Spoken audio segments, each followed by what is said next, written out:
இனிய மாலை வணக்கம். மெய்ப்பொருள் ஆன்மீக மையத்தின் அனைவருக்கும் இனிய மாலை வணக்கம். முதல் வணக்கம். ஓம் ஸ்ரீம் ஹ்ரீம் க்ளீம் சொர்ண பைரவாய ஜும்பட் ஸ்வாக. ஓம் நமோ பகவதே சொர்ண ஆகஸ்ன பைரவாய தன தானிய விருத்தி கராய சீக்கிரம் சொர்ணம் தேஹி தேஹி வச்சம் குரு ஸ்வாக. பைரவாய நமக.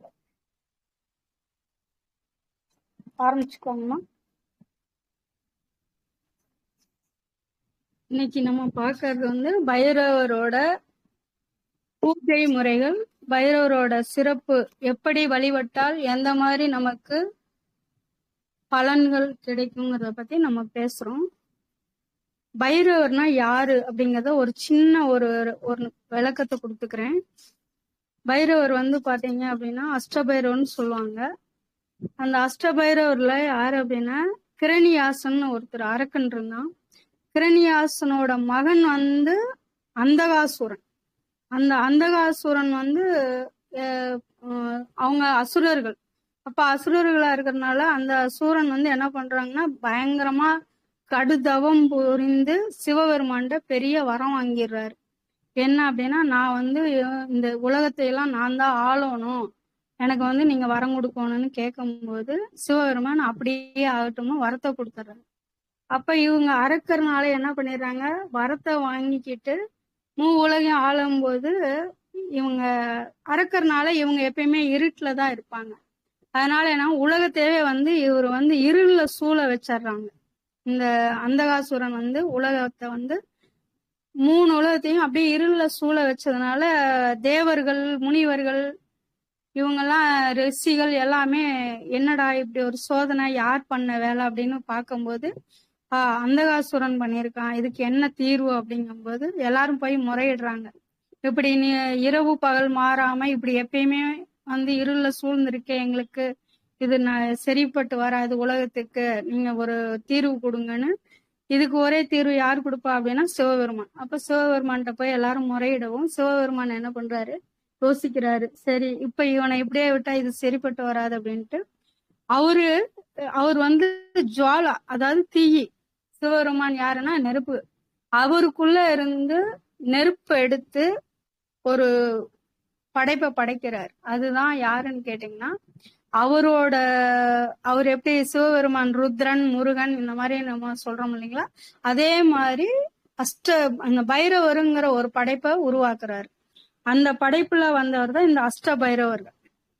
சிவபெருமானோட இன்னொரு அவதாரம் அஷ்டபைரவர்கள்.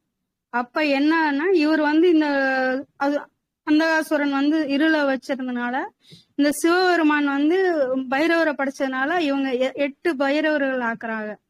8 பைரவர்களா தோன்றி என்ன பண்றாங்க அப்படின்னா 8 திக்கிலும், அதாவது மேற்கு, கிழக்கு, தெற்கு, வடக்கு, தென்மேற்கு, தென்கிழக்கு அப்படின்னு சொல்லி போட்டு 8 திக்கிலும் வெளிச்சத்தை கொண்டு வர்றதுக்கு அவங்க சூரனை, அந்த அசுரர்களை அழிச்சு அதாவது ஒவ்வொரு திக்குக்கும் ஒவ்வொரு பைரவர்கள் பேரு. அந்த எப்படின்னு கேட்டீங்கன்னா கிழக்கு ஆசிதாங்க பைரவர்னு பேரு, மேற்கு ஊன்மத்த பைரவர், வடக்கு பீஷ்ண பைரவர், தெற்கு சண்ட பைரவர்னு வச்சுட்டாங்க.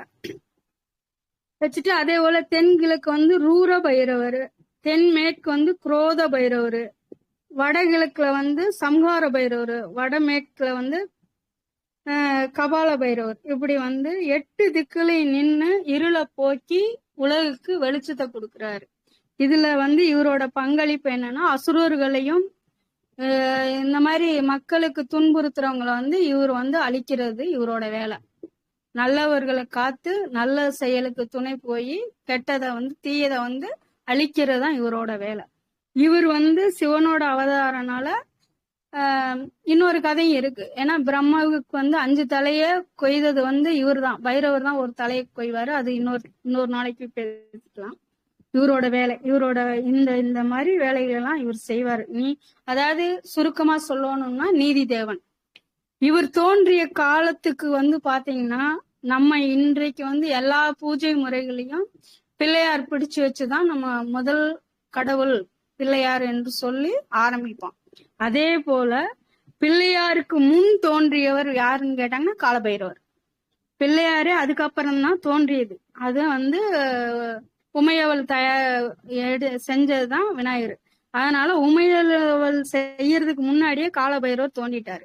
அப்ப விநாயகருக்கு கூட குருவா இருந்திருக்காரு இந்த காலபைரவர்.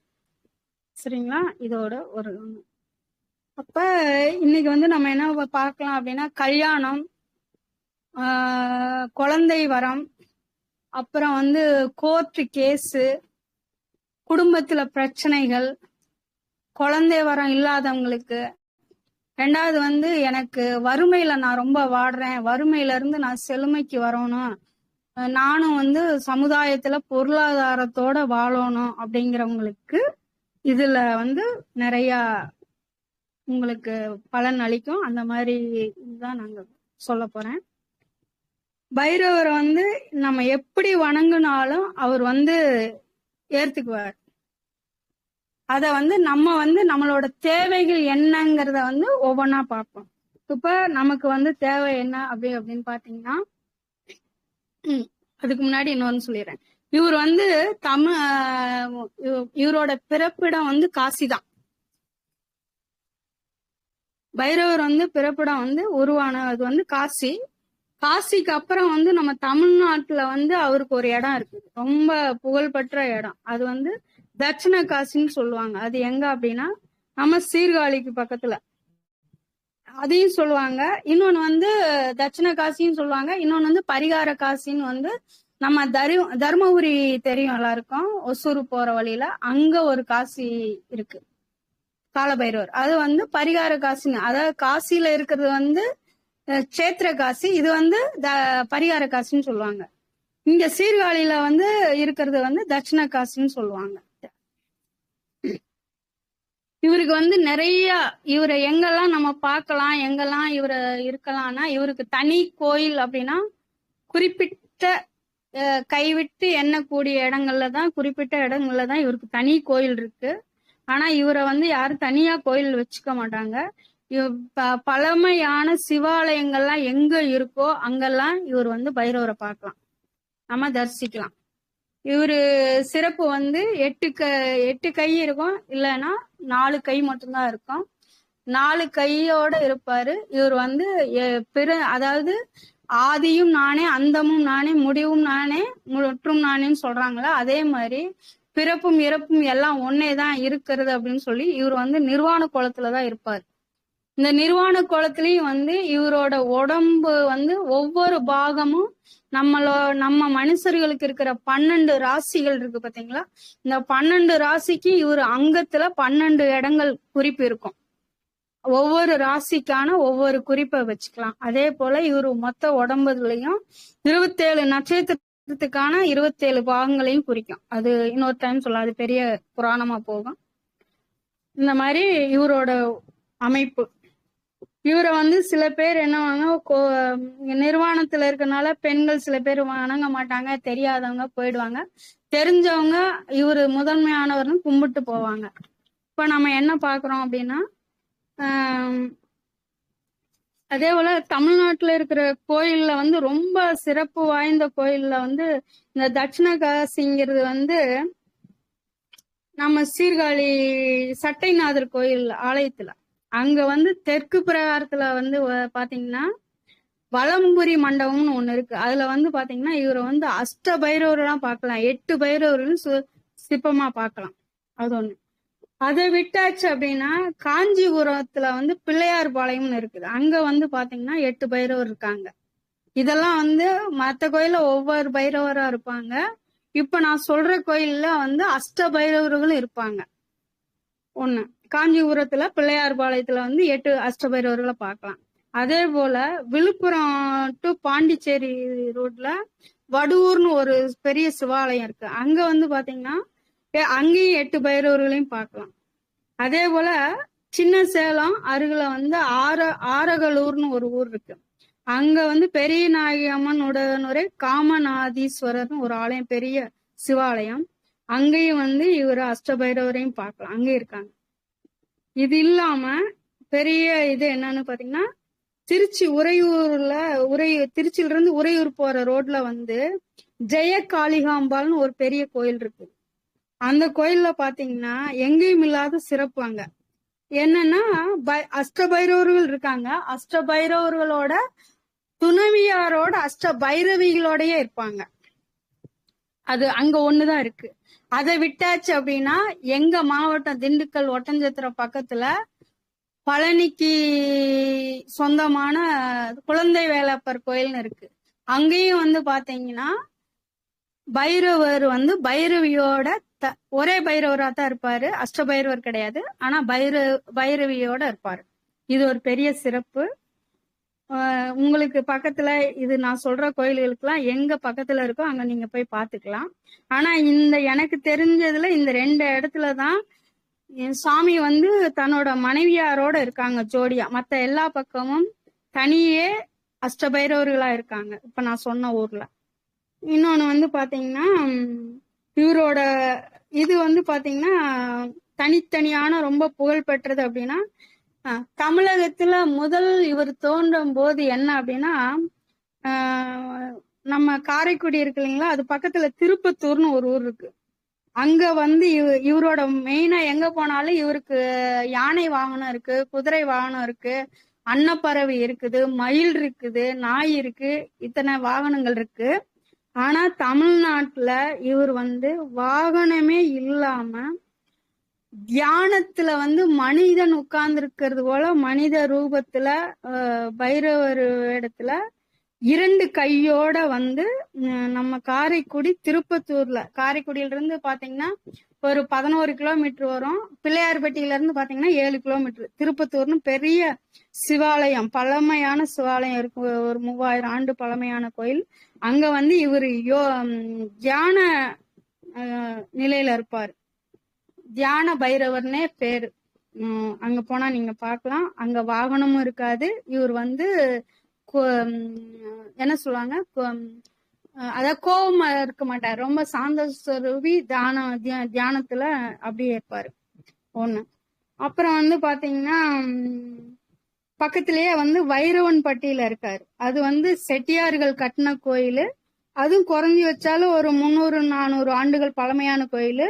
அங்க வந்து இந்த பைரவருக்கு சிறப்பு பூஜைகள்லாம் நடக்கும். அங்க வைரவன்பட்டி, அந்த ஊர் பேரே வைரவன்பட்டி தான். அது இல்லாம அழகாபுரின்னு ஒண்ணு இருக்கு. அங்கேயும் இவருக்கு பெரிய சிறப்பா பூஜைகள் வழிமுறையெல்லாம் நடக்கும். அப்புறம் பேரிச்சி கோயில்னு ஒண்ணு, ஒரு ஊரே பேரே பேரிச்சி கோயில் தான், அங்கேயும் இருக்காரு. அது இல்லாம வந்து மெய்ஞானபுரம்னு ஒரு ஊர் இருக்குது. அங்கேயும் பைரவருக்கு ரொம்ப சிறப்பா கொண்டாடுவாங்க. அப்புறம் வந்து காரையூர்னு ஒரு ஊர் இருக்குது. நெடுமரம் அப்படிங்கிற ஒரு ஊரு. இதையெல்லாம் விட இலுப்பைக்குடி பைரவர்னா ரொம்ப ஃபேமஸ். நீங்க கேள்விப்பட்டிருப்பீங்கன்னு நினைக்கிறேன். அங்க வந்து இன்னும் சிறப்பா பைரவருக்குன்னு தனியா எல்லாம் பண்ணுவாங்க. இவைகள் எல்லாமே அஷ்ட பைரவர்கள் தான் நீங்க தரிசிக்க வேண்டிய. இங்க எல்லாமே இந்த நான் சொன்ன ஊர்கள் எல்லாம் அஷ்ட பைரவர்கள் தான் இருக்காங்க. இந்த திருப்பத்தூர்ல மட்டும் ஒரே ஒரு பைரவர், அவர் வந்து யோக நிலையில இருப்பார். இது ஒண்ணு. ரெண்டாவது வந்து பாத்தீங்கன்னா இவர் வந்து புராணம் வந்து இவரோட புராணம் என்னன்னா சிவபெருமானும் இவரும் ஒண்ணு அக்னி ஆச்சுங்களா. அதனால பல கோலத்துல இவர் உருவானதுனால இவருக்கு புராணம் இருக்கு. அது வந்து என்ன அப்படின்னீங்கன்னா திருக்குடந்தை புராணம்னு ஒண்ணு, அப்புறம் திருநல்லூர் பெருமான் புராணம்னு ஒண்ணு, அப்புறம் கந்த புராணம், அப்புறம் காஞ்சி புராணம், அப்புறம் திருவாடுதுறை புராணம், அப்புறம் திருவானை புராணம், அப்புறம் சீர்காழி புராணம் ஒண்ணு, பவானி கூடல் புராணம் ஒண்ணு. இப்படி இவருக்கு வந்து 8 புராணங்கள் அப்படி போகும். இன்னும் நிறைய இருக்கு. இவரோட இது வந்து பாத்தீங்கன்னா சிறப்பு அம்சங்கள்ல 36 அம்சங்கள் கொண்டது. இவரு ஒரு இதுல வந்து பாத்தீங்கன்னா 64 தத்துவங்கள் உள்ள அடக்கியவரு. அதாவது தமிழ்நாட்டுல உள்ள அஷ்டபைரவர் கோயில்ல ரொம்ப பழமையான இது பாத்தீங்கன்னா மயிலாடுதுறை தான்.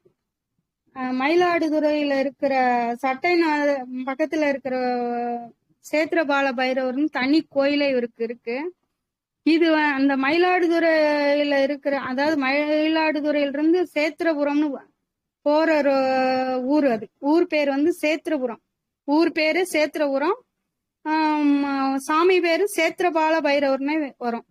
அங்க வந்து இவருக்கு தனியா ரொம்ப ஸ்பெஷலா பண்ணுவாங்க. இது என்ன அப்படின்னு கேட்டீங்கன்னா, இதையும் வந்து காசிக்கு நிகரானது. இப்ப நம்ம எல்லாம் காசிக்கு போக முடியல, காசி அப்படின்னா காசி கால பைரவர்னு தான் சொல்லுவாங்க. அப்ப நம்மனால காசிக்கு போக முடியல, என்னன்னா அப்படின்னா இங்க போய் நீங்க இவரை தரிசனம் பண்ணா, நம்ம காசிக்கு போய் இவரை தரிசனம் பண்ணோம்னா ஒரு பலன். அஷ்டபைரவர் அங்க அவ்வளவு நல்லா இருக்கும். இது இல்லாம திருவண்ணாமலைக்கு போனீங்கன்னா, திருவண்ணாமலை ஆலயம் முகப்பு மண்டபத்துல இருந்து அஷ்டபைரவர் சுதை சிப்பமா 8 சிப்பம் வச்சிருக்காங்க. அங்கேயும் பார்க்கலாம். இவரை வந்து அஷ்டபைரவரா பாக்குற இடங்கள்லாம் இது. அப்புறம் வந்து நம்ம தர்மபுரி டு ஒசூர் போற வழியில வந்து அதியமான் கோட்டைன்னு ஒண்ணு இருக்கு. அதாவது குறுநீல மன்னர்னு பழங்காலத்துல நம்ம நாட்டுல மன்னர்கள்லாம் ஆட்சி ஒண்ணு. அந்த இதுல வந்து அதியமான் சொல்லி ஔவைக்கு நெல்லிக்கனி கொடுத்தவர்னு நீங்க கேள்விப்பட்டிருப்பீங்க. அந்த மன்னர் வந்து மன்னரா இருக்கும்போது அவருக்கு வந்து நிறைய விஷயங்கள் தோல்வி அடைஞ்சுக்கிட்டே இருக்கும்போது, அந்த காலத்து ராஜாவோட இந்த என்ன சொல்லுவாங்க, ஜாதகம் பாக்குறவங்களை எல்லாம் கூப்பிட்டு வச்சு என்ன இதுக்கு பார்க்கலாம் அப்படிங்கும்போது, நீங்க வந்து பைரவரை வச்சு வழிபடுங்க. அப்ப பைரவரை வச்சு வழிபட்டா உங்களுக்கு வந்து எதிரி நாட்டுக்காரனை தோல்வி விட்டு நீங்க வெற்றி பெறலாம் அப்படிங்கும்போது அப்படின்னு சொல்லுவாங்க. அப்ப நான் பைரவரை எப்படி பண்றது அப்படிங்கும்போது, அப்ப அந்த சாஸ்திரப்படி பாத்தீங்கன்னா பைரவர் என்னைக்குமே தனி கோயிலா வைக்க கூடாது. அப்ப சொல்லிடுவாரு அந்த அதாவது என்ன சொல்லுவாங்க, அரண்மனை ஜோதிடர் வந்து சொல்லிடுவார் தனி கோயிலா நீங்க வைக்க கூடாது அப்படிங்கும்போது, அப்ப நான் என்ன பண்ணலாம் அப்படிங்கும்போது, நீங்க காசிக்கு போய் காசில இருந்து கல்லெடு வந்து அவர்கிட்ட அனுமதி எடுத்து அங்க இருந்து கல் எடுத்துட்டு வந்து நீங்க செஞ்சீங்கன்னா அது உங்களுக்கு பலிதமாகும்னு சொல்லிடுவாங்க. அப்ப இந்த 1200 இருந்து 1500 ஆண்டுகளுக்கு முன்னாடியே அந்த அதியமான் மன்னர் வந்து என்ன பண்றாரு, காசிக்கு போய் அங்க இருந்து மண்ணும் கல்லும் எடுத்துட்டு வந்து இந்த அதியமான் கோயில்ல வந்து பெரிய கோயிலா கட்டி வழிபடுறாரு. அதுக்கான கால பூஜை இன்னைக்கும் வெறும் பைரவர் கோயில்ல கொடிமரத்தோட இருக்குது அப்படின்னு சொன்னா அது ஒரே கோயில் எதுனா இந்த தர்மபுரி பக்கத்துல இருக்க மன்னர் கட்டின அதியமான் கோட்டை கோயில் தான். அங்க போனீங்கன்னா நீங்க கொடிமரத்தோட பைரவரை பார்க்கலாம். அதுக்கும் வந்து தட்சிண காசின்னு தான் சொல்றாங்க. ஏன்னா அவரு மொத்தத்துல தமிழ்நாடே வந்து தட்சிணம் தான், தென் இந்தியான்னு தான் சொல்லுவாங்க இல்லையா, அதனால அவருக்கு தட்சிண காசி பைரவர்னு வச்சுட்டாங்க. இன்னைக்கும் அங்க வந்து பாத்தீங்கன்னா பயங்கரமா கூட்டம். அந்த தேய்பிறை அஷ்டமி அன்னைக்கு ரொம்ப பிடிக்கும். ரெண்டாவது இவரு பிறந்த நேரம் காலம் அப்படின்னு பாத்தீங்கன்னா பைரவர் பாத்தீங்கன்னா கார்த்திகை மாதம் பரணி நட்சத்திரம் தேய்பிறை அஷ்டமி திதியில செவ்வாய்க்கிழமை இந்த பைரவர் உதயமாகிறாரு. அதாவது படைக்க சிவபெருமான் அவதாரம் எடுக்கிறாரு. யாரா? பைரவரா எடுக்கிறாரு ஆச்சுங்களா. நல்லா நாங்க வச்சுக்க, கார்த்திகை மாதம் பரணி நட்சத்திரம் தேய்பிறை அஷ்டமி திதி செவ்வாய்க்கிழமை இவரோட பிறப்பு. இவருக்கு ரொம்ப உகந்த நாள் எது அப்படின்னா இதுதான், இந்த தேய்பிறை அஷ்டமி பரணியும் செவ்வாய்க்கிழமையும் கூடி வர்ற நாள் கிடைச்சது அப்படின்னா, அந்த மாதிரி ஒரு நாளும் திதியும் சேர்ந்து வர நாள் வந்து இவரை போய் நம்ம வழிபட்டோம்னா என்ன கேக்குறோமோ அது அப்படியே 100 மடங்குல இருந்து 1000 மடங்கு அப்படியே நமக்கு கொடுப்பாருங்கிறதுதான் இவரு. ஏன்னா இவரோட பிறப்பு தேதி பிறப்பு மாதமும் திதியும் நட்சத்திரம் ஒண்ணு. அப்ப இந்த கோயில்ல பாத்தீங்கன்னா அதியமான் கோட்டையில வந்து ரொம்ப சிறப்பா இன்னைக்கும் வழிபடுறாங்க. இவருக்கு வந்து நைட்ல வந்து 10 மணிக்கு மேல அந்த தேய்பிறை அஷ்டமி அன்னைக்கு பெரிய யாகம் பண்ணுவாங்க. மிளகாய் எல்லாம் போட்டு நிறைய பூஜைகள்லாம் பண்ணுவாங்க. இதுக்கு எங்கெங்க இருந்து வெளிநாட்டுல இருந்து எல்லாம் வருவாங்க, வெளி மாநிலத்துல இருந்து வருவாங்க. கிட்டத்தட்ட 1,00,000 பேர் கூடுற இடம் அந்த அதியமான் கோட்டை. அங்க வந்து எந்த வரம் கேட்டு அவருக்கு ஒவ்வொருத்தருக்கும் ஒவ்வொரு வரத்தை கேட்டு அதுக்கு தகுந்த மாதிரி பூஜைகள்ல போட்டு தீபங்களை போட்டு வழிபட்டுட்டு போவாங்க. அவங்களுக்கு கைமேல் பலன் கிடைக்குது. அந்த ஊர் ஞாபகம் வச்சுக்கோங்க, அதியமான் கோட்டை. அந்த அதியமான் மன்னர் தான் நம்ம அவருக்கு கிடைச்ச நெல்லிக்கனிய வந்து ஒரு பெரிய சித்தர் ஒருத்தர் இருக்காரு. அந்த சித்தர் வந்து அதியமானுக்கு கொடுப்பாரு. நீ மக்களுக்கு எல்லாம் ரொம்ப நல்லது பண்ற, அதனால நீ நீரோடி வாழணும், இந்த கனிய சாப்பிடுன்னு நெல்லிக்கனிய அதியமானுக்கு கொடுப்பாரு அந்த சித்தரு. அந்த மன்னர் என்ன பண்ணிடுவாரு, இத நான் உண்டு இது பண்றதை விட ஔவைக்கு கொடுத்தா ஔவை வந்து உண்டு நீண்ட ஆயுள் வாழ்ந்து இன்னும் உலகுக்கு தமிழ வளர்ப்பால, தமிழ் வளரும்ல அப்படின்னு சொல்லித்தான் ஔவைக்கு நெல்லிக்கனி கொடுத்த அதியமான்னு நீங்க படிச்சிருப்பீங்கன்னு நினைக்கிறேன். அதுதான் இந்த மன்னரோட வரலாறு. ஞாபகம் வச்சுக்கோங்க. அந்த மன்னர் அப்ப எப்படி நம்ம மக்கள் மேலையும் நம்ம தமிழ் மேலையும் நம்ம தெய்வத்து மேலையும் பற்றோட இருந்து வாழ்ந்திருக்காங்கிறது ரொம்ப பெருமையா இருக்கு நினைக்கும் போதே ஒண்ணு. இன்னொன்னு வந்து நம்ம என்ன பண்ணினாலும் அதுக்கப்புறம் தான் விநாயகரே உருவானாரு. இருந்தாலும் விநாயகருக்கு வந்து ஒரு காலகட்டத்துல முதன்மை கடவுளா வந்து வரம் கொடுத்ததுனால இன்னைக்கு நம்ம எந்த பூஜை பண்ணாலும் விநாயகரை வந்து பிள்ளையாரா புடிச்சு வச்சுக்கோங்க. இப்ப நம்ம வந்து யாருக்கு எந்த மாதிரி சிறப்பு பூஜைகளை பத்தி நம்ம பேசுவோம். இது வந்து இன்ன வரைக்கும் நம்ம கோயில்களை பத்தி வரலாறை பத்தி உருவானதை வந்து ஒரு சின்னதா சொல்லியிருக்கேன். இப்போ வந்து விநாயகரை வந்து நம்ம சின்ன மஞ்சள் பொடிச்சு வச்சுட்டு கும்பிடுறோம் வழிபாடு. ஏன்னா இவரோட தம்பியா இருந்தாலும் இப்ப வந்து முதன்மை கடவுள் விநாயகர் தானே. அதனால சிறப்பு வந்து இவருக்கு 4-5 சிறப்பு இருக்கு. ஒண்ணுன்னா நான் சொன்னேன், இந்த மாதிரி பரணி நட்சத்திரம் தேய்பிறை அஷ்டமி தீதி செவ்வாய்க்கிழமை ஒண்ணு. அப்புறம் இவருக்கு வேண்டிய இது பாத்தீங்கன்னா ராகு கால பூஜை இவருக்கு ரொம்ப பிடிக்கும். ராகு காலத்துல யாரெல்லாம் பூஜை பண்ணலாம்னா கண் திஷ்டி, எதிரிகள், பணம் வேணும், வேலை, அப்புறம் கோர்ட்டு கேஸ், அப்புறம் திருமணம், அப்புறம் குழந்தைகள், புகழ் வரணும், ஆட்சி பிடிக்கணும் அப்படின்னு யாரெல்லாம் என்ன வேண்டுதல் வச்சிருமோ அவங்க எல்லாம் யாருன்னு பாத்தீங்கன்னா வேண்டியவங்க வந்து பண்ண வேண்டியது என்னன்னா நம்ம வந்து ராகு கால பூஜை மெயினா பண்ணணும். ராகு காலம் அப்படின்னா எப்ப அப்படின்னு கேட்கலாம். ஏன்னா ஒவ்வொரு நாளும் ராகு காலம் வருது. அது வந்து இவருக்கு வந்து உகந்தது வந்து ஞாயிற்றுக்கிழமை 4:30 to 6 மாலை வேலையில ராகு காலம் வரும். அதுல வந்து இவரை வழிபட்டோம்னா ரொம்ப இஷ்டம். இப்ப கண் திஷ்டிங்க, எதிரி, பணம், வேலை, கோர்ட்டு கேஸ் இதெல்லாம் வருதுங்க, நான் என்ன பண்ணட்டும் அப்படின்னா இங்க வந்து 6 விளக்கு எடுத்து வேப்பெண்ணெய்லாம் போடலாம். வேப்பெண்ணெய் கிடைக்கல அப்படிங்கிறவங்க நல்லெண்ணெய் ஒரிஜினல், அதாவது இந்த 5 எண்ணெய் 6 எண்ணெய் கலந்து விற்கிறாங்கல்ல அதெல்லாம் இல்லாம சுத்தமான எள்ளுல வாங்குற நல்லெண்ணெய் வச்சு தீபம் போட்டு இது பண்ணலாம். அதுக்கு தகுந்த மாதிரி தீபம் போட்டு நம்ம வழிபட்டு வரலாம். சரி, தீபம் வந்து போட்டு இதெல்லாம் பண்ணுனா எப்படி அப்படின்னா தொடர்ந்து நீங்க 1 வாரம் 2 வாரம் போடக்கூடாது. குறைஞ்சு வச்சாலும் ஒரு 18 வாரங்கள் போடணும். 18 வாரம் 16 வாரங்கள் போட்டாலே உங்களுக்கு வந்து முழுமையா கிடைச்சிரும். ஆனா 18வது வாரம் தான் சிறப்பு பூஜைகள்லாம் பண்ணலாம். அதனால 18 வாரங்கள் நீங்க தொடர்ந்து பண்ணும்போதே ஒரு 4 வாரம் பெரிய நீங்க இதுல இருக்கிறீங்கன்னா 4 வாரம் 5 வாரத்துல இருந்தே உங்களோட வாழ்வா நீங்க எந்த காரியத்துக்காக தீபம் போட போறீங்களோ அந்த வழி உங்களுக்கு கிடைக்கும். அதுல இருந்து அந்த நீங்க இப்போ நினைச்சிட்டு போறீங்க அப்படின்னா அந்த வழி வெற்றிக்கு மாறுறதுக்கான வழி உங்களுக்கே நல்லாவே டிஃப்ரெண்ட் தெரியும். ஒண்ணு. அப்புறம் வந்து பாத்தீங்கன்னா இவருக்கு வந்து அப்புறமா நான் சொல்றேன். பூஜைக்கான பூக்கள் முக்கியம். இத வந்து பாத்துக்கோங்க. பூவு என்ன அப்படின்னு பாத்தீங்கன்னா முதல் வந்து இவருக்கு வந்து செவ்வரளி பிடிக்கும்.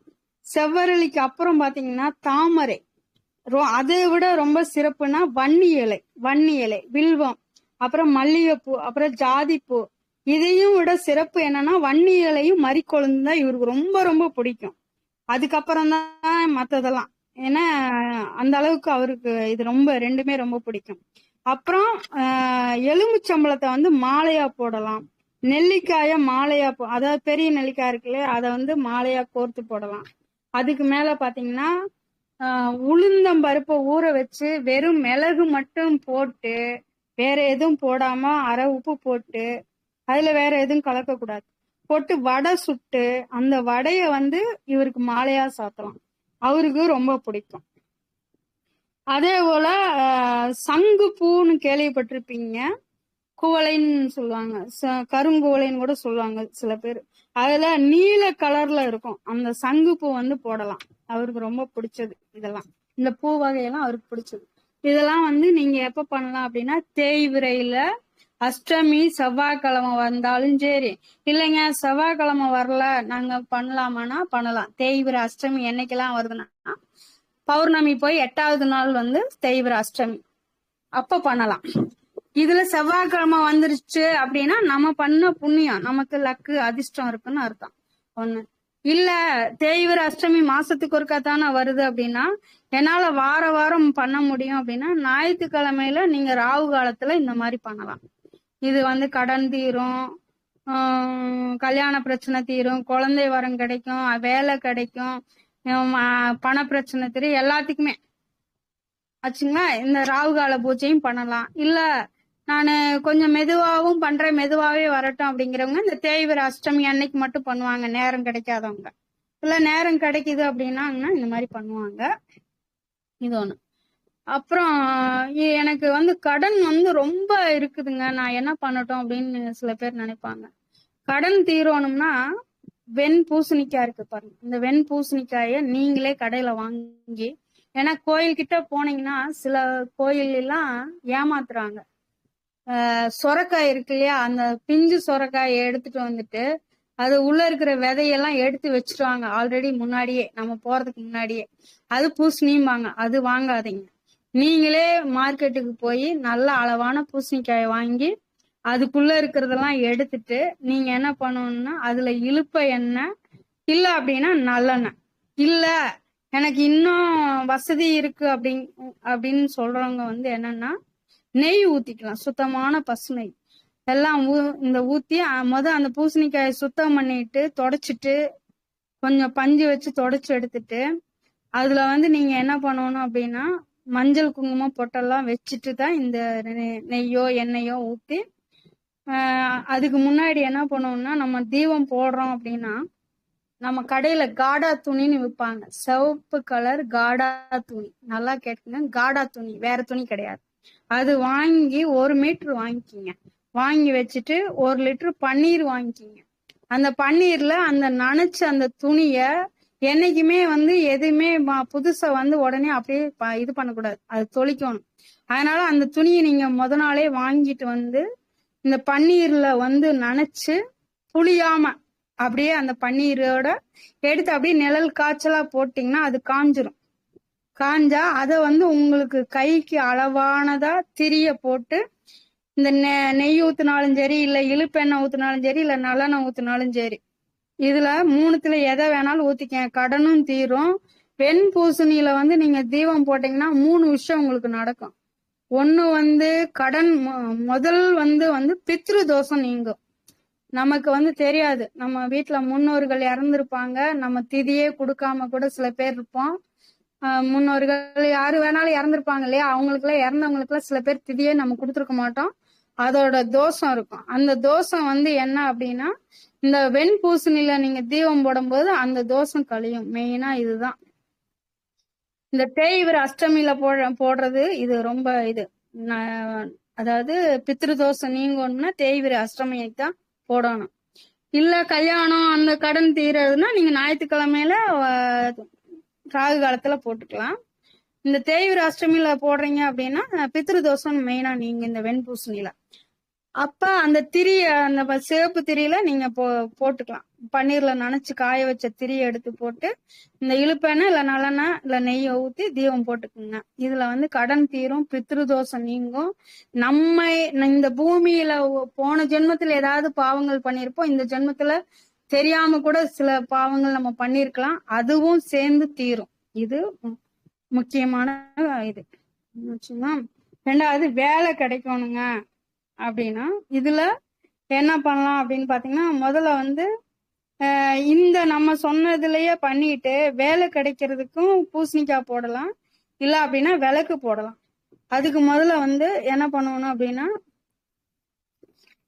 பைரவருக்கு வந்து பூவுக்கெல்லாம் சொன்னேன், பழங்கள் நான் சொல்லல. பழங்கள் என்னென்ன அவருக்கு பிடிக்கும் அப்படின்னு பாத்தீங்கன்னா, ரொம்ப பிடிச்சது வந்து செவ்வாழை பழம் அவருக்கு பிடிக்கும்.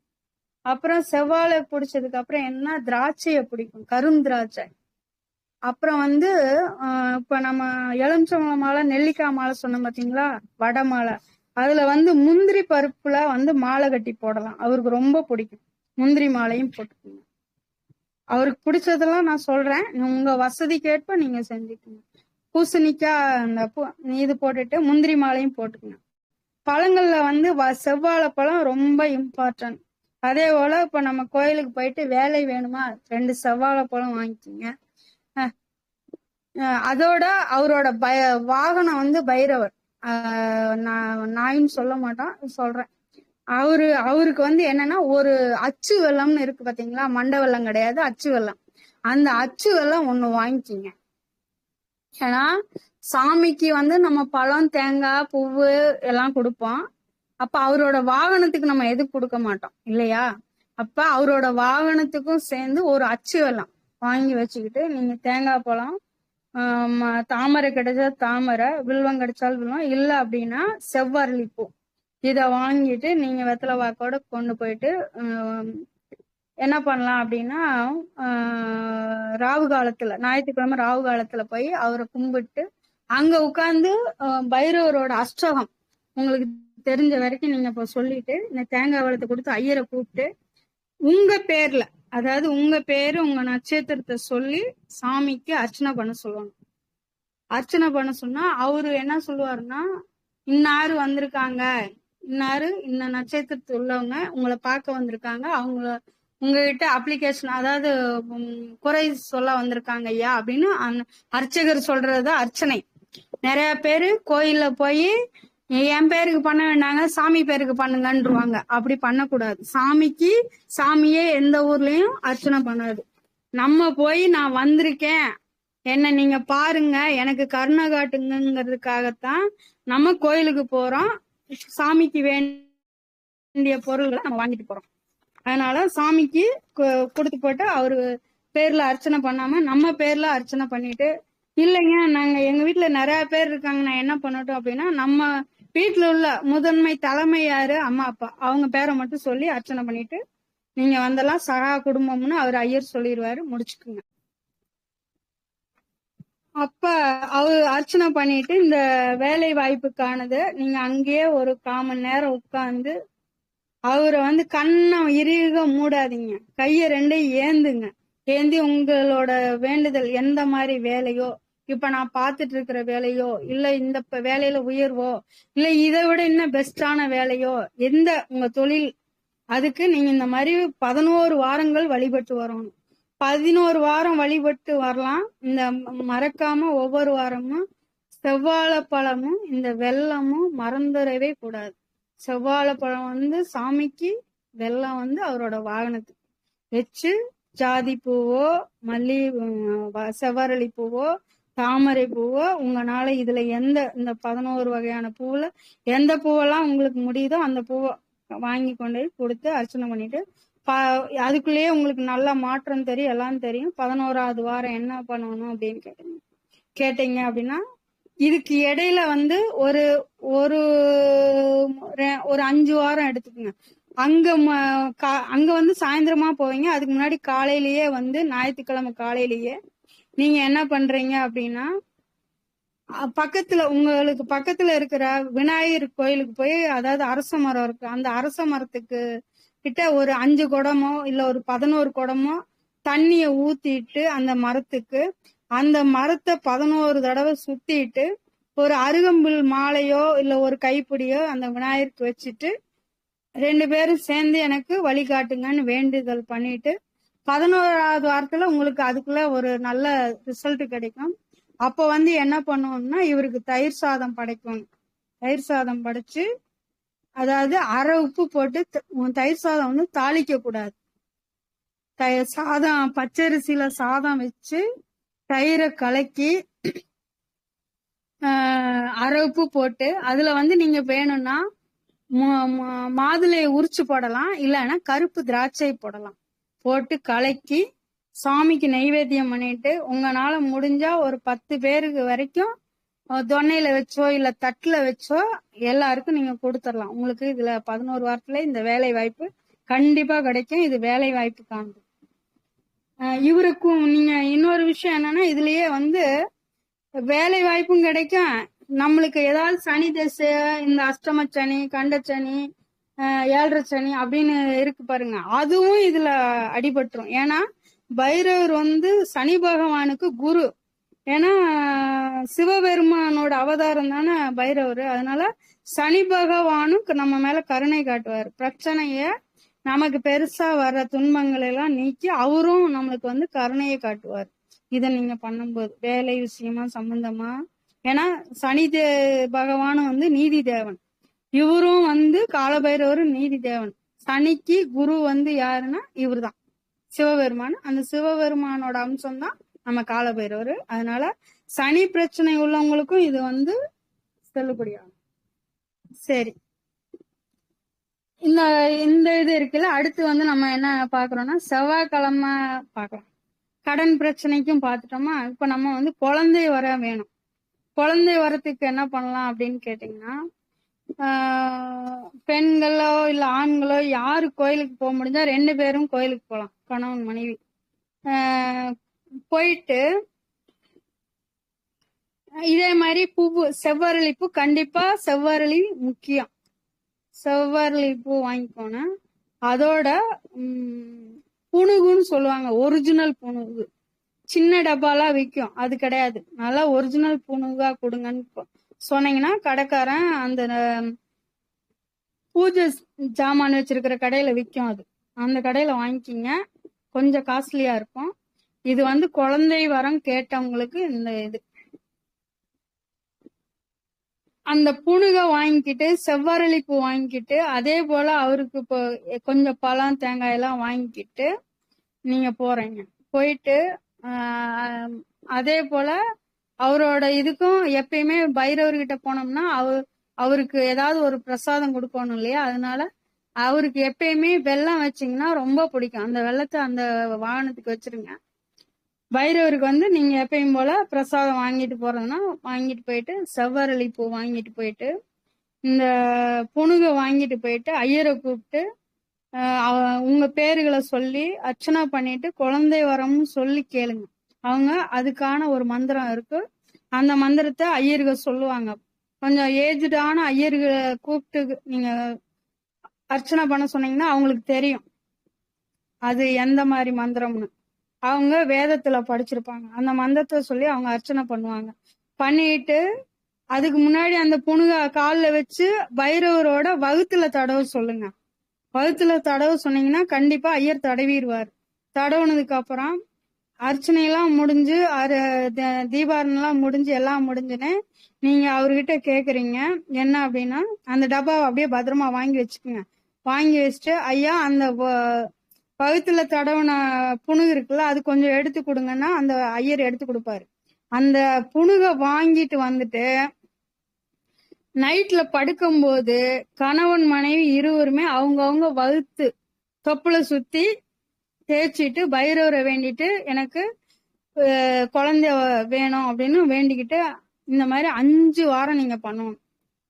5 வாரம் ஞாயிற்றுக்கிழமையில பண்ணுனீங்க அப்படின்னும் போது கண்டிப்பா இந்த குழந்தை வரம் கிடைக்கும். இதுல எந்த ஒரு மாற்றமும் இல்ல. நிறைய பேரு கைமேல் பலன் பெற்றவங்க இருக்காங்க. நீங்க செஞ்சு பாருங்க. அப்புறம் இதே வந்து என்ன அப்படின்னு கேட்டீங்கன்னா, நம்மளுக்கு வந்து தீராத நோய் இருக்கும்.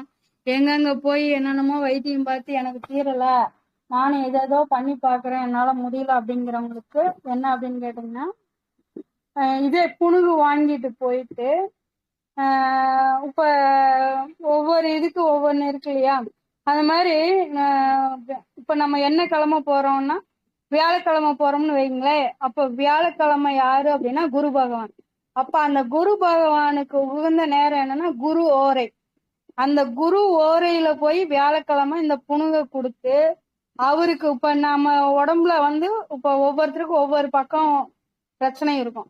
ஒருத்தருக்கு கை, ஒருத்தருக்கு காலு, ஒருத்தருக்கு கண்ணு, ஒருத்தருக்கு முதுகு காலு, ஏதோ அவரவர் பிரச்சனை. அப்ப அந்த இடத்துக்கு அந்த அந்த எந்த இடத்துல நமக்கு பிரச்சனையோ என்ன நோயோ அதுக்கு சம்பந்தப்பட்ட இடத்துல வந்து இவங்க இந்த புணுக தேய்க்க சொல்லணும். யார?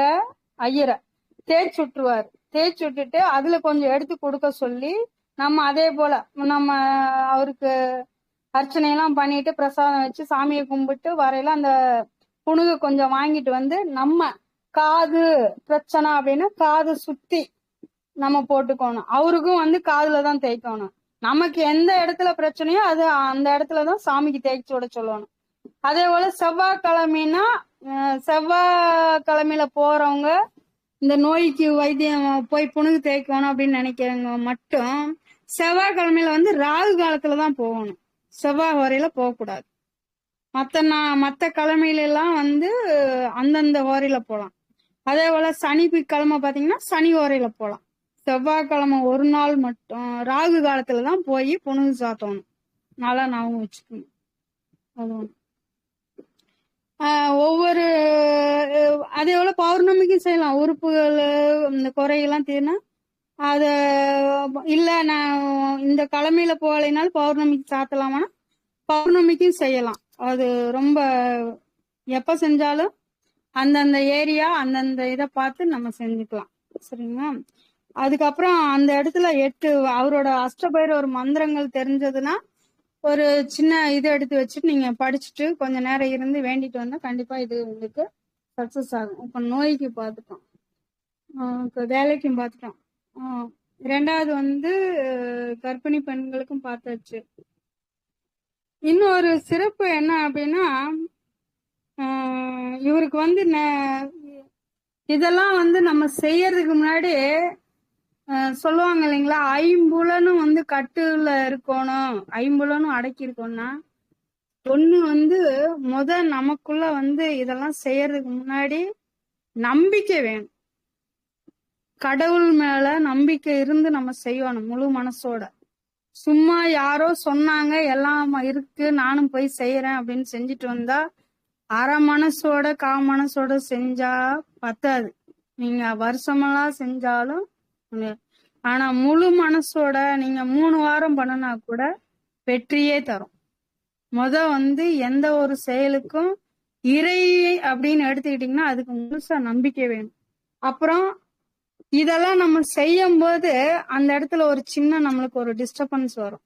என்ன அப்படின்னா நம்ம வச்சிருக்கிற தொல்லை தான். என்ன அப்படின்னு கேட்டீங்கன்னா செல்போன். இப்போ நம்ம கோயிலுக்கு போகும்போதுதான் அங்க செல்போன் அடிக்கும். நம்ம பூஜைக்கு போவோம், ஐயர்கிட்ட பேர் சொல்லுவோம், நம்ம போன் அடிக்கும். நம்ம எண்ணம் பூரா அந்த போன்ல தான் இருக்கும். ஒரு பிரச்சனைக்கு நம்ம அங்க போயிட்டோம் அப்படின்னா அந்த நம்ம போன வேலை முடிக்கிற வரைக்கும் அது எப்பேற்பட்ட சம்பந்தப்பட்ட வேலையா இருந்தாலும் சரி, பணமா இருந்தாலும் சரி, என்ன இருந்தாலும் சரி, அந்த போனை கொஞ்ச நேரம் முடிஞ்சா சுவிட்ச் ஆஃப் பண்ணிடுவான். ஏன்னா சைலண்ட்ல போட்டா கூட வைப்ரேஷன். அப்ப கூட நம்ம எண்ணம் அங்க போகும். யார் அடிச்சிருப்பாங்க, யார் போன் பண்ணிருப்பாங்க, என்ன சொல்லுவாங்க, நம்ம என்ன சொல்லாம விட்டுட்டோமே அப்படின்னு நம்ம எண்ணங்கள் வரும். முடிஞ்சா போனை வீட்டுல வச்சுட்டு போயிருங்க, இல்லைன்னா போனை சுவிட்ச் ஆஃப் பண்ணிருங்க. நீங்க சாமி கும்பிட்டு வெளியே வந்து உங்களோட வீடு வர்ற வரைக்கும் அந்த இறை சிந்தனை மட்டும் இருந்தா மட்டும்தான் இதெல்லாம் பழிக்கும். இல்லைன்னா பழிக்காது. நல்லா தெரிஞ்சுக்கோங்க. ரெண்டாவது வந்து இன்னும் அடுத்து நான் சொல்ல போறது வீட்டுல செய்ய போற பூஜைகள். இது ஒண்ணு பாத்துக்கோங்க, இது ரொம்ப இம்பார்ட்டன்ட். இந்த செல்போனோட இது செல்போனை தவிர்த்தால் மட்டும்தான் இறையோட நீங்க ஒன்றி இறையோட பேச முடியும். இறை வந்து உங்களோட பேசும், இறையோட நீங்க பேச முடியும். அரை மனசோட செல்லுக்கு அரை மனசை கொடுத்து இறைவனோட அரை மனசை கொடுத்தீங்கன்னா இறைவனும் மெதுவா பாத்துக்கலாம், இவன் தான் முழுசா நம்மளை நம்பல இல்லை அப்படின்னு அவரும் காலதாமதம் பண்ணுவாரு. நல்லா தெரிஞ்சுக்குங்க. தவறு இருந்தா மன்னிச்சுக்குங்க. ஏன்னா இது வந்து அனுபவ ரீதியாவும் சொல்றோம். பல பேர் வந்து நம்பிக்கை இல்லாம செல்லுக்கு முக்கியத்துவம் கொடுத்து இறைவனை நம்பிக்கை இல்லாம செல்லை மட்டும் நம்பி வாழ்றவங்க இருக்காங்க. அதுக்காக நான் சொல்றேன், வேற ஒண்ணும் இல்ல. அப்புறம் அந்த பூசணி தீபம் சொன்னோம் இல்லையா, குறிப்பு இன்னொன்னு அதுல கர்ப்பிணி பெண்கள் வந்து வேலை வாய்ப்புக்காகவோ இல்ல கடன் பிரச்சனைக்காகவோ விளக்கு போடும்போது கர்ப்பிணி பெண்கள் கண்டிப்பாக அந்த 10 மாத காலத்துக்கும் பூசணிக்காயில விளக்கு போடக்கூடாது, நல்லா தெரிஞ்சுக்குங்க. ரெண்டாவது, எந்த கோயிலையும் எலுமிச்சம்பழ தீபம் போடக்கூடாது. நீங்க எலுமிச்சம்பழம் சாத்தணும்னு நினைச்சீங்கன்னா அதாவது இறைவனுக்கு மாலையாத்தான் சாத்தணும். இத நல்ல கவனம் வச்சுக்கோங்க. கர்ப்பிணி பெண்கள் பூசணிக்காயில விளக்கு போடக்கூடாது, எலுமிச்சம்பழத்துல விளக்கு போடக்கூடாது. ரொம்ப இம்பார்ட்டன்ட். ஏன்னா அது வந்து ஆகாதுன்னு இருக்காங்க, அவ்வளவுதான். ஆச்சுங்களா? ரெண்டாவது, இதெல்லாம் நம்ம இப்ப செஞ்சுட்டு வரோம். இன்னொன்னு பாத்தீங்கன்னா, மெயினா வந்து என்ன, எனக்கு பொருளாதாரம் வேணும். அந்த பொருளாதாரத்தை நான் எப்படி ஈட்டுறது அப்படிங்கும்போது, ரொம்ப நான் கஷ்டத்துல இருக்கேன், கடன் வாங்கி கடன் கட்டவே முடியல, வீட்டுக்கு வந்து கடன்காரன்லாம் சத்தம் போடுறான், நான் என்ன பண்ணட்டும் அப்படின்னு நீங்க நினைக்கிறவங்க என்ன பண்ணலாம் அப்படின்னு கேட்டீங்கன்னா, பௌர்ணமி பூஜை பண்ணுங்க. இப்ப இந்த பைரவருக்கு பிடிச்சது ஒரு 6-7 நாட்கள் தான். அது என்னன்னு கேட்டீங்கன்னா, ஞாயிற்றுக்கிழமை ராவு காலம் இவருக்கு ரொம்ப பிடிக்கும் பூஜை. சரிங்களா? ஒண்ணு. ரெண்டாவது வந்து மாச பிறப்பு, தமிழ் மாதம் பிறக்கிற அன்னைக்கு நீங்க இவரை போய் வழிபட்டீங்கன்னா ரொம்ப சந்தோஷப்படுவாரு. 2, பௌர்ணமி இவருக்கு ரொம்ப பிடிக்கும். 4வது வந்து அமாவாசை இவருக்கு ரொம்ப பிடிக்கும். 5வது வந்து தேய்பிறை அஷ்டமி இவருக்கு ரொம்ப பிடிக்கும். அதுக்கப்புறம் 6வது கார்த்திகை, மாசம் வருதுல்ல, கிருத்திகைன்னு சொல்லுவாங்க, கார்த்திகைன்னு அந்த நாள் இவருக்கு ரொம்ப பிடிக்கும். அதுலயும் கார்த்திகை மாசம் 12 மாசம் வருதுல்ல, கார்த்திகை மாசம் தேய்பிறை பரணி செவ்வாய்க்கிழமையா இருந்துச்சுன்னா இன்னும், ஏன்னா அப்பதான் இவர் அவதார நாள், அதனால ரொம்ப பிடிக்கும். அதனால இத வந்து தவற விட்டுறாதீங்க. இந்த 6 நாட்கள், அதாவது மாசத்துல 6 நாட்கள் இவருக்கு ரொம்ப விசேஷ நாட்கள் வழிபடுறதுக்கு. அப்புறம் கல்யாணம் ஆகணும் அப்படின்னு நினைக்கிறவங்க வந்து என்ன பண்ணலாம் அப்படின்னா, தேங்காய் எடுத்துக்கிட்டு இதே நான் சொன்ன அந்த நம்ம காடா துணி பன்னீர்ல காய வச்சிருக்கோம் இல்லையா, அந்த திரிய வந்து ஒத்த திரி போடாம 2 திரியாத்தான், என்ன எப்பயுமே எந்த விளக்கு நீங்க போட்டீங்களாலும் 2 திரியாத்தான் போடணும். தேங்காய உடைச்சு அது வந்து நேர்கோட்டுல நல்லபடியா 2ஆ உடைச்சு தண்ணியை தொடச்சிட்டு அதுல நெய்யோ இல்ல சுத்தமான நல்லெண்ணெய்யோ ஊத்தி நீங்க வந்து அந்த திரி நான் சொன்ன சிவப்பு திரியை போட்டு இதே மாதிரி செவ்வரளி பூவு, ஜாதி பூவு, முல்லை பூவு வச்சு அவருக்கு வந்து நீங்க இந்த பழங்கள்லாம் கொடுத்து வாரம் இதே ஞாயிற்றுக்கிழமையில நீங்க வந்து அவருக்கு பண்ணலாம்.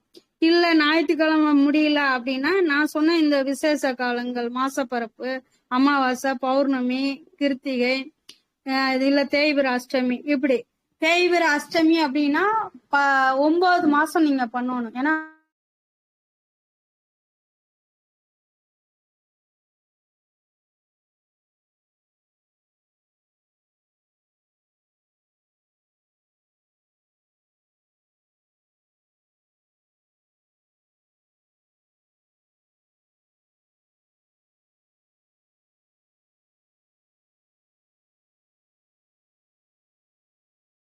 திரி 2ஆ போட்டு அதுல நெய்யோ இல்ல சுத்தமான நல்லெண்ணெயோ ஊத்தி தீபம் போட்டு கீழே வந்து அந்த முனையுள்ள வாழை தலவாழை இலைய போட்டு அது மேல பச்சரிசி, அந்த பச்சரிசியில வந்து ஒரு 2 சொட்டு நெய்யும் கொஞ்சம் ஒரு 1/4 ஸ்பூன் மஞ்சத்தூளை போட்டு கலக்கி அது வந்து மஞ்சள் அரிசியா அப்படியே பரப்பி அது மேலதான் நீங்க இந்த பூசணி விளக்கா இருக்கட்டும் இல்ல தேங்காய் விளக்கா இருக்கட்டும், இது 2ஐயும் வைக்கணும்.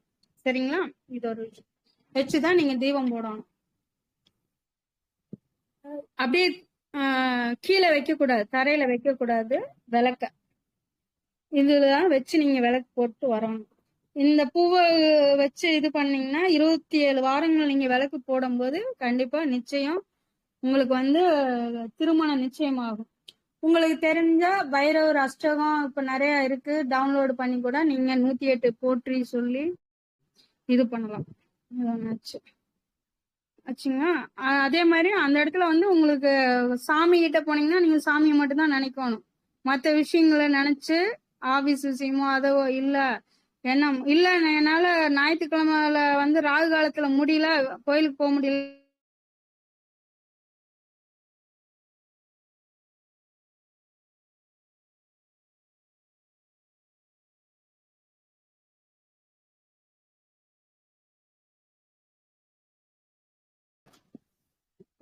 மன்னிக்கணும்.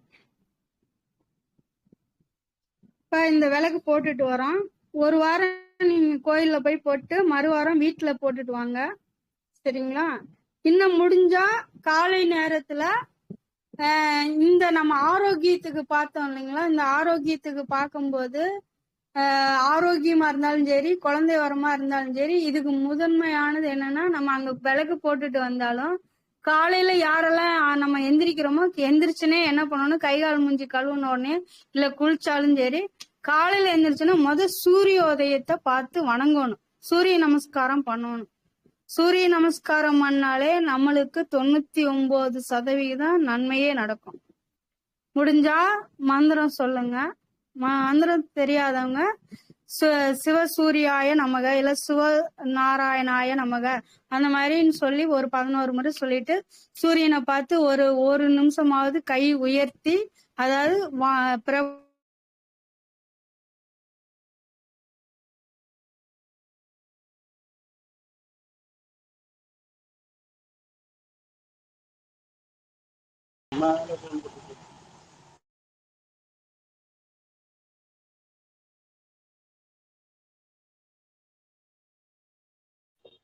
அதுமா ஒண்ணுமே கேட்கலங்கம்மா.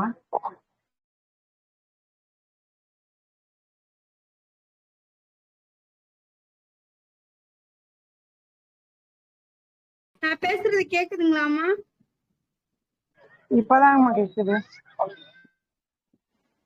கேக்குதா இல்லைங்களா? கேக்குதுங்கம்மா. இதெல்லாம் பண்ணிட்டு வரலாம். இப்ப வந்து வீட்டுல வந்து பூஜை எப்படின்னு கேட்டீங்கன்னா, சில பேரு நான் பைரவரை பார்த்து பயந்து வச்சுக்க மாட்டாங்க, படம் வச்சுக்க மாட்டாங்க. அப்படிப்பட்டவங்க என்ன பண்ணலாம், இல்ல எனக்கு பயம் இல்ல நான் வச்சு வழிபடுறேன் அப்படின்னா பைரவர் படம் வாங்கிக்கிங்க. அந்த பைரவர் படம் வாங்கும்போது குறிப்பு ஒண்ணு இருக்குது. என்ன அப்படின்னு கேட்டீங்கன்னா, இப்ப நம்ம ஆஞ்சநேயர் படம்லாம் வச்சா என்ன பண்ணுவோம், ஆஞ்சநேயர் வால் மேல அப்படியே சுத்தி வந்து மேல மணியோட தொங்கும் பாத்தீங்களா, அந்த மாதிரி வச்சிருப்போம். அது வச்சுக்கலாம். அதே மாதிரி இல்ல அப்படின்னா ராமன் லட்சுமண் சீதாவோட திருக்கல்யாண கோலத்துல வச்சிருக்கோம்ல, அந்த மாதிரி தான் வைப்போம். தனியா ஆஞ்சநேயர் வச்சிருக்க மாட்டோம். அதே மாதிரி பைரவரை வச்சுக்கோணும்னா என்ன பண்ணணும்னா, அந்த குறிப்பா அந்த போட்டோல நீங்க என்ன பாக்குறீங்கன்னா, அவரோட நாய் வாகனம் இருக்கு இல்லையா, அதோட வால் என்னன்னா இப்படி மேல ஒரு ரவுண்டு சுத்தி வந்திருக்கும். அந்த மாதிரி இருக்கிற பைரவர் போட்டோவை நீங்க வாங்கி வச்சு வழிபடணும். வீட்டுல வைக்கிறதா இருந்தா பைரவர் போட்டோ, அது தப்பு வராது. சரிங்களா? இல்லைங்க நான் பைரவர் போட்டோ வைக்கல அப்படின்னா என்ன பண்ணணும்னா 2 ஆப்ஷன் இருக்கு. ஒண்ணு சொர்ண ஆகாசன பைரவர்னு சொல்லி, ஏன்னா இவர் சிவனோட அவதாரம் தானே, அதனால சிவபெருமான் மாதிரியே மடியில அம்பால உட்கார வச்சு சொர்ண ஆகாசன பைரவர்னு போட்டோ இருக்கும். அதை வாங்கி நீங்க வச்சுக்கலாம். இல்லைங்க அதெல்லாம் எனக்கு கிடைக்கல, நான் பைரவரை நினைச்சு பூஜை பண்ணும் போது என்ன பண்றது அப்படின்னு கேட்டா, குத்து விளக்கு இருக்கு இல்லையா, குத்து விளக்க வச்சு நீங்க பைரவரா பாவிக்கலாம். அப்ப அந்த இடத்துல குத்து விளக்கு பைரவர், குத்து விளக்குக்கு அலங்காரம் எல்லாம் பண்ணி நீங்க பைரவர் பூஜையை பண்ணலாம். வீட்டுல பைரவர் படம் தேவையில்லை. இல்ல எனக்கு கிடைக்குது நான் வச்சுக்கிறேன் எனக்கு தைரியமா இருக்குன்னா பைரவர் போட்டோ வச்சுக்கலாம். நான் சொன்ன மாதிரி அந்த வால் சுருண்டு இருக்கணும். இல்ல அந்த படம் வேண்டாம் அப்படின்னா சொர்ணாசனம் பைரவரை வாங்கி வச்சுக்கோங்க. சரிங்களா? இது ஒண்ணு. இப்ப வந்து நம்ம பொருளாதாரம் மேம்பட, வசதி வாய்ப்பு வர, நான் வறுமையில இருந்து ஐஸ்வர்யத்தோட லட்சாதிபதி ஆகணுங்கிறவனுக்கு இந்த இது என்ன அப்படின்னு கேட்டீங்கன்னா, பௌர்ணமி பூஜை. பௌர்ணமி வந்து ஒரு வருஷம் 12 மாசம் இருக்கு இல்லையா, 12 மாசத்துல குறைஞ்சு வச்சாலும் 13 பௌர்ணமி வரும், இல்லைன்னா 14 பௌர்ணமியே சில நேரங்கள்ல வரும். நீங்க வந்து 11 பௌர்ணமி எடுத்துக்கோங்க.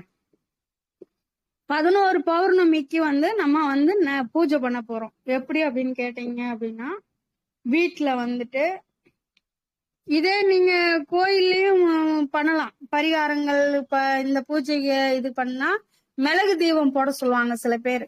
அந்த மிளகு தீபம் எப்படின்னு கேட்டீங்கன்னா, இந்த நான் சொன்னேன்ல காடா துணி காய வச்சு அத வந்து உங்க உள்ளங்கை சைஸுக்கு கட் பண்ணிக்கோங்க. 2 துணி கட் பண்ணிக்கோங்க. 2 துணி கட் பண்ணிட்டு ஒரு நல்ல அகல் விளக்கு, புதுசா தான் இருக்கணும். பழைய விளக்கு சில பேர் கோயில்ல போய் விளக்கு எடுத்து போடுவாங்க, அது போடக்கூடாது. கோயில்ல இருந்து எடுக்காம கடையில வாங்கி கொஞ்சம் ஒரு விளக்கு வந்து 100 மில்லி எண்ணெய் பிடிக்கிற மாதிரி இருக்கணும். 2 அகல் வாங்கிக்கிங்க. அந்த இல்ல உங்களுக்கு வசதி வாய்ப்பு உங்களோட பிரச்சனைகள் அதிகம் அப்படின்னா 6 விளக்கு வாங்கி அந்த 6 விளக்குலயும் 100 மில்லி எண்ணெய் பிடிக்கிற மாதிரி ஊத்திக்கிட்டு நல்லெண்ணெய் ஊத்துங்க.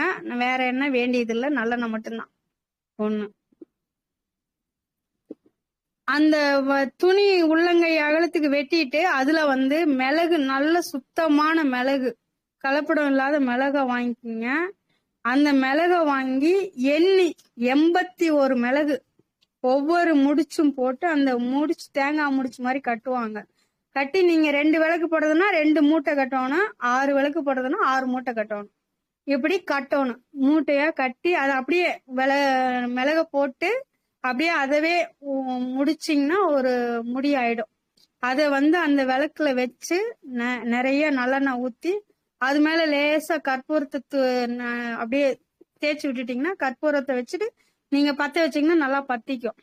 இது வந்து விளக்கும் போடலாம்.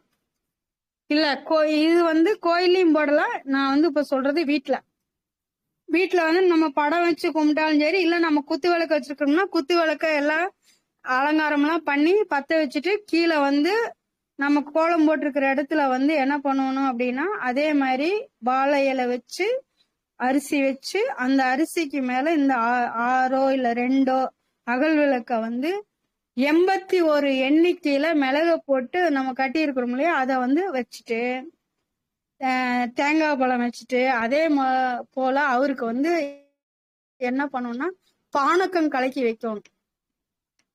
இது வந்து பௌர்ணமி பூஜைக்கு நான் சொல்லிட்டு இருக்கிறேன். தங்கம், ஐஸ்வர்யம், பணம், புகழ் எல்லாமே இதுல வந்து கிடைக்கும். இது வந்து என்ன பண்ணணும் அப்படின்னு கேட்டீங்கன்னா, அந்த 6 விளக்கோ 2 விளக்கோ வச்சுட்டு அவருக்கான பிரசாதத்துக்கு பானக்கம் கலக்கி வைக்கணும். அதுல சுக்கு, ஏலக்காய், கொஞ்சம் லேசா பச்சை கற்பூரம் போட்டு புளி வெல்லம்லாம் போட்டு இதை கலக்கி பானக்கம் வச்சுட்டு ஒரு செம்புல பானக்கமும் ஒரு செம்புல நீர்மோறு கலக்கி வச்சிடணும். ஒரு செம்புல தண்ணி வைக்கணும். இது 3 வச்சிடணும். 2வது, உங்களுக்கு வசதி வாய்ப்பு இருக்கு அப்படின்னா பாயசம் பண்ணலாம். மாதுளம் பழம் இருக்குது பாத்தீங்களா, அந்த மாதுளம் பழம் தயிர் சாதமா கொஞ்சமா செஞ்சு வச்சுக்கலாம் போட்டு. இல்ல அப்படின்னா வெறும் மாதுளம் பழத்துல 2 சொட்டு தேனை ஊத்தி அங்க வச்சிடலாம் சாமி கிட்ட. அந்த நம்ம தீபம் எல்லாம் போடுறோம்ல அந்த இடத்துல வச்சுக்கலாம். திராட்சை பழம் வச்சுக்கலாம். உங்களால என்னென்ன பழங்க வைக்க முடியுமோ வச்சு எல்லாம் பண்ணிட்டு, இதுக்கு ஒரு அஷ்ட பைரவம்னு ஒண்ணு இருக்குது. ஒரு 8 பைரவரோட பேர் வரும். அஷ்ட பைரவர் நான் ஃபர்ஸ்ட் எடுத்து சொன்னோம் இல்லைங்களா, அந்த பைரவரோட பேர்ல அஷ்ட பைரவர்னு வரும். அதுவும் அப்புறம் ஒரு 12 பைரவரோட பேரும் ஒண்ணு நமக்கு வரும். அது பார்த்துட்டு இன்னொன்னு வந்து சொர்ண ஆகர்ஷண பைரவர்னு சொல்லி யாருன்னா துர்கா சித்தர்னு ஒருத்தர் இருக்காரு, துர்கை சித்தர்னு. அந்த துர்கை சித்தர் தான் இந்த சொர்ண பைரவரோட பௌர்ணமி பூஜைய கண்டுபிடித்து உலகத்துக்கு அறிமுகப்படுத்தினவர். அதனால அவரு எழுதின அந்த மந்திரம் வந்து 8 பேரா வரும். அந்த மந்திரம் கிடைச்சு நீங்க அதை படிச்சீங்க அப்படின்னா சொர்ண ஆகர்ஷண பைரவர் அஷ்டகம்னு சொல்லி வரும். அத வந்து அது எத்தனை முறை அப்படின்னா 18 முறை படிக்கணும். எப்ப நைட்டு 8 மணிக்கு மேல பௌர்ணமி அன்னைக்கு இந்த நான் சொன்ன விளக்கு போட்டு மிளகு விளக்கு குத்து விளக்கெல்லாம் வச்சுட்டு இந்த பிரசாதம் எல்லாம் வச்சுட்டு இந்த மந்திரத்தை வந்து நீங்க 18 முறை பாராயணம் செய்யணும். 18 முறை பாராயணம் செஞ்சுட்டு அதுக்கப்புறம் தான் சாம்பிராணி நிறைய போடணும். சாம்பிராணி நிறைய போட்டு ஊதுபத்தி வச்சு தீபாவளி காட்டிட்டு உங்களுக்கு பக்கத்துல இருக்கிறவங்களுக்கு கொடுத்தாலும் கொடுக்கலாம், இல்ல பிரசாதமா நீங்களும் சாப்பிடலாம். இதுக்கு இடையில ஒண்ணு இருக்கக்கூடாது. ஏன்னா இது நம்ம வீட்டுல செய்யற பூஜை. என்ன அப்படின்னு கேட்டீங்கன்னா, நம்ம வீட்டுல இருக்கிறவங்க நம்மளா இருந்தாலும் சரி பெரியவங்களா இருந்தாலும் சரிங்கன்னா டிவி ஓடும். அந்த டிவியில வந்து சினிமா ஓடும், இல்ல அப்படின்னா நாடகம் ஓடும், இல்ல ஏதோ ஒரு செய்திகள் வரும். அது வந்து அதுல ஏதாவது ஒண்ணு அபசகனமா ஓடிட்டு இருக்கும். வெட்டுறதோ கூத்துறதோ அழுகுறதோ ஏதோ ஒண்ணு வேண்டாத வார்த்தைகள் வரும். அதெல்லாம் இல்லாம நீங்க குடும்பத்தோட உட்கார்ந்து பண்ணினாலும் நிறைந்த பலன். இல்ல எனக்கு குடும்பத்துல எங்க வீட்டுல ஒத்துக்க மாட்டாங்க சாமி கும்பிடுறது, நான் மட்டும்தான் கும்பிடுவேன்னா நீங்க மட்டும் கும்பிடுங்க. நீங்க வேலை பார்க்கலினாலும் உங்க வீட்டுக்காரர் வேலை பார்க்கறாருனாலும் ஐஸ்வர்யம் தானா தேடி வரும். இந்த மந்திரம் வந்து 18 முறை படிக்கணும். ஒரு முறை படிக்கிறதுக்கு குறைஞ்சு வச்சாலும் ஒரு 6 நிமிஷம் ஆகும்னு வைங்க. அப்ப 18 முறை படிச்சுட்டு அந்த 12 பைரவரோட பேரையும் அதையும் வந்து 11 முறை சொல்லணும். சொல்லி முடிச்சுட்டு நீங்க தூபம் காட்டிட்டு சாமி கும்பிட்டு இப்படி வந்து 11 பௌர்ணமி பண்ணுனீங்க அப்படின்னா நீங்க வந்து இப்ப 100ல இருக்கிறவங்க 1000, 1000த்துல இருக்கிறவங்க லட்சத்துக்கும், லட்சத்துல இருக்கிறவங்க கோடிக்கும் போலாம். கண்டிப்பா இதுல ஒரு துளி கூட மாற்றம் இருக்காது. யாரெல்லாம் இந்த பௌர்ணமி சொர்ண ஆசன பைரவர் பூஜை பண்றாங்களோ அவங்க எல்லாருக்குமே கோடீஸ்வரன் கூடிய யோகம் கண்டிப்பா கிடைக்கும். இதுல எல்லா அளவும் சந்தேகமே வேண்டாம். அவருக்கு ரொம்ப பிடிச்ச பிரசாதம் என்ன அப்படின்னு கேட்டீங்கன்னா, கல்கண்டு சாதம் பண்ணலாம், பஞ்சாமிர்தம் பண்ணி வைக்கலாம். அதாவது பஞ்சாமிர்தம்னா கடையில வாங்கி வைக்காதீங்க, நீங்களே பஞ்சாமிர்தம்னா தெரியும்ல, 5 வகையானதுதான் பஞ்சாமிர்தம். அமிர்தம் அந்த 5ம் சேர்ந்ததுதான் அமிர்தம்ங்கிறதா பஞ்சாமிர்தம்னு வந்தது. அது என்னன்னா பேர்ச்சம்பழம், நாட்டு சர்க்கரை, கல்கண்டு, காஞ்ச திராட்சை, தேன், அதோட வாசனைக்கு ஏலக்காய் போட்டு நீங்க உங்க கையால பஞ்சாமிர்தம் பிணைஞ்சு வைங்க, தயிர் சாதம் வைங்க, முந்திரி அதாவது திராட்சை பழத்தை வாங்கி வைங்க, இல்ல திராட்சை கிடைக்கலன்னா ட்ரை ஃப்ரூட்டே வைக்கலாம், காஞ்ச திராட்சை கூட வைக்கலாம்.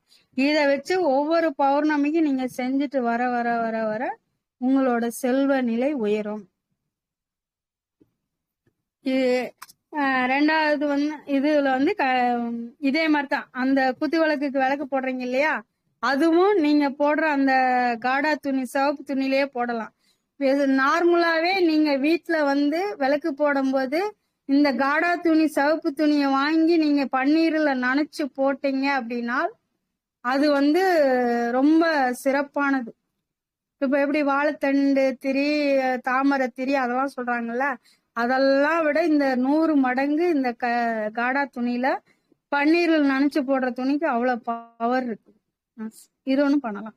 இல்லைங்க இதுக்கு மேலேயும் என்னால பண்ண முடியுங்கிறவங்க கலசம் வச்சு பண்ணலாம். கலசம் வச்சு இதே பௌர்ணமியில நம்ம கலசம் எப்படி வைக்கிறதுனா, வாழைப்பூ வைக்கலாம், இல்ல தேங்காய் வைக்கலாம், வாழைப்பூ வச்சு கலசம் பண்ணலாம். அது ஒரு 2 நாளைக்கு நீங்க அப்படியே வச்சிருக்கலாம். கலசம் வைக்க தெரிஞ்சவங்க வைங்க, இல்லைங்க எனக்கு கலசம் வைக்க தெரியாதுன்னா நான் இந்த சொன்ன முறையில விளக்கு போட்டு பாருங்க. கலசம் வைக்கிறதுனா அது ஒண்ணும் பெரிய விஷயம் கிடையாது. ஒரே விஷயம், அதுல பெரிய விஷயம் என்னன்னா நூல் சுத்தணும். அந்த கலசம் அப்படிங்கிறது என்னன்னா நம்ம இறைவனை வந்து கலசமா வைக்கிறோம். அது என்னன்னா அந்த சொம்பு இருக்கு பாத்தீங்களா, அந்த சொம்பு உடம்பு, அந்த மேல வைக்கிற தேங்காய் இல்ல பூ, அந்த வாழைப்பூ தான் இறைவனோட தலை. அந்த மாந்தலை வைக்கிறோம்ல அது வந்து முடி. அந்த செம்ப சுத்தி குடத்தை சுத்தி நம்ம நூல் சுத்துறோம் இல்லைங்களா, அது என்னன்னு கேட்டீங்கன்னா நம்ம உடம்புல இருக்கிற 72,000 நாடி நரம்புகள் தான் அந்த நூல். இப்ப கோயிலுக்கெல்லாம் நம்ம பார்த்தோம்னா யாக குண்ட சாலையில வந்து நூல் சுத்தி இருப்பாங்க. அது மாதிரி நம்ம நூல் சுத்துறோம் அப்படின்னா நெருக்கமா சுத்தணும். ஏன்னா அப்பதான் அந்த 72,000 நாடி நரம்புகளும் வரும். ஒன்னா ரெண்டா அரைகுறையா சுத்தக்கூடாது. அப்படி சுத்தலைன்னா சுத்த வேண்டாம், பெருசம்ப கூட வச்சிடலாம், அப்படி வைக்கலாம். அது இல்ல அப்படின்னா கோயில்ல வந்து சாரி பூஜை ஜாமான் கடையில வந்து கலச பொடினே இருக்கு, அதை வாங்கி போடலாம். இல்ல எனக்கு அதெல்லாம் வேண்டாம் அப்படின்னீங்கன்னா அந்த கலசத்துக்குள்ள நீங்க நல்ல தண்ணியை வச்சுட்டு கிராம்பு, பச்சை கற்பூரம், ஏலக்காய், ஜாதிக்காய் இருக்கு பாத்தீங்களா, அந்த ஜாதிக்காய் இதையெல்லாம் கொஞ்சம் கொஞ்சம் ஒரு 4 நாளா போட்டுட்டு அதுக்கு மேல வாழைப்பூ வைக்கலாம். அது கலசம் எல்லாம் முடிச்சு இந்த 2 நாள் கழிச்சு இந்த கலசத்தை என்ன பண்ணணும்னா அந்த தண்ணியெல்லாம் எடுத்து வீடெல்லாம் தெளிக்கணும். வீடெல்லாம் தெளிச்சுட்டு மிச்ச தண்ணி என்ன பண்றதுன்னா 4 பேர் இருக்கிறோம்னா ஆளுக்கு கொஞ்சம் ஷேர் பண்ணி குளிச்சுக்கலாம். குளிக்கிறது தண்ணியில பக்கெட்ல ஊத்தி கலந்து குளிச்சோம் அப்படின்னா நம்ம மேல ரொம்ப தெய்வீக அப்படியே நல்லா இதா இருக்கும். ஒண்ணு வேஸ்ட் பண்ண வேண்டாம். இதே தேங்காயில அந்த வாழைப்பூவை எடுத்து சமைச்சுக்கலாம். சமைச்சு நம்மளே சாப்பிட்டுக்கலாம். வெளியில வேஸ்ட் பண்ணக்கூடாது, யாருக்கும் கொடுத்துடக்கூடாது. ஏன்னா அவங்க வாங்கி தூர போட்டாங்கன்னா அது தப்பு. அதே போல தேங்காய் வைக்கிறோம் அப்படின்னா தேங்காய சமைக்கலாம், இல்ல பச்சையா கூட சாப்பிடலாம், ஒன்னும் தப்பு வராது. இது வந்து பௌர்ணமி பூஜைக்கு நீங்க யாரெல்லாம் இதை கடைபிடிச்சு செய்யறீங்களோ கண்டிப்பா உங்களுக்கு வெற்றியா நிச்சயம். அதுல வந்து முக்கியமா அந்த நான் சொன்ன துர்கை சித்தர் பாடலை வந்து 18 முறை பாராயணம் பண்ணணும். அந்த பைரவர் அஷ்டகத்தை வந்து 11 முறை படிக்கணும். அந்த 12 லைன் வரும், அதை வந்து 11 முறையும் அந்த துர்கா அஷ்டகத்தை சொர்ண ஆகர்ஷ்ண பைரவர் அஷ்டகத்தை வந்து 18 முறையும் படிங்க. பௌர்ணமி பூஜைக்கு சிறப்பானது. இந்த நேரத்துல நம்ம பூஜை பண்ணும்போது நம்ம வீட்டுல டிவி சத்தம் இருக்கவே கூடாது. டிவியில இல்ல பக்கத்துலயோ எது உங்களுக்கு டிஸ்டர்பா இருந்தா வெளியில கதவுகளை கூட அடைச்சிட்டு கூட உட்காந்து செய்யலாம். ஆனா முழு கவனமும் உங்களோட கவனம் இறை மேல மட்டும்தான் இருக்கணும். செல்லு மேலயோ இல்ல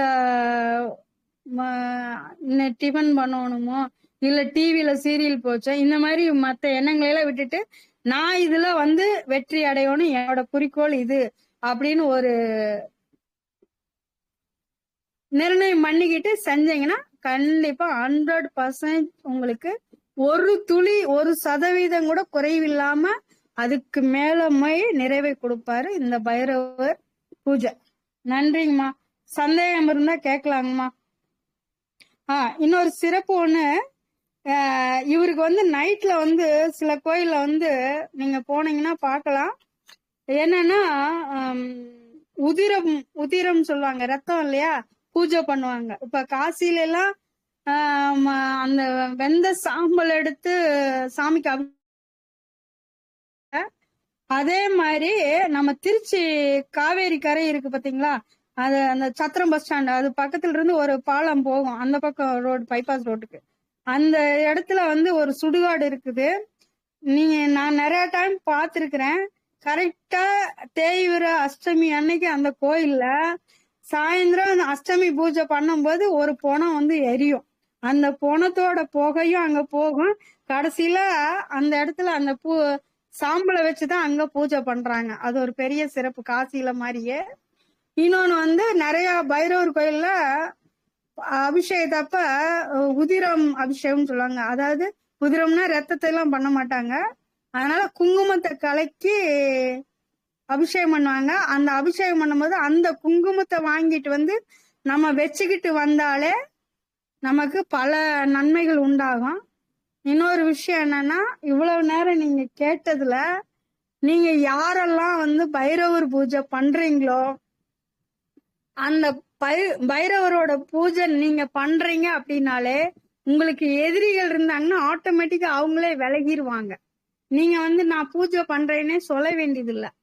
ஆனா அக்கம் பக்கம் இருக்கிறவங்க யோசிப்பான், என்னன்னு கேட்டீங்கன்னா இவன் நல்லா தானே இருந்தான், திடீர்னு என்னென்னவோ ஒரு மாற்றம் இருக்கு இவங்கிட்ட அப்படின்னு பேச கூட பயந்துக்குவாங்க. நம்மளை கண்டு ரொம்ப ஹை பீச்ல பேசினவங்க கூட அப்படியே சாந்தமாயி சொல்லுங்க நீங்க சொன்னா சரி அப்படிங்கிற மாதிரி போயிடுவாங்க. ஏன்னு கேட்டீங்கன்னா அந்த பவர், அந்த மாதிரியோட பவர் இது நிறைய நாங்கெல்லாம் உணர்ந்துட்டோம். நீங்களும் செஞ்சு பலன் பெறுவீங்கன்னு நம்பிக்கையோட சொல்றேன். நன்றி, வணக்கம்மா.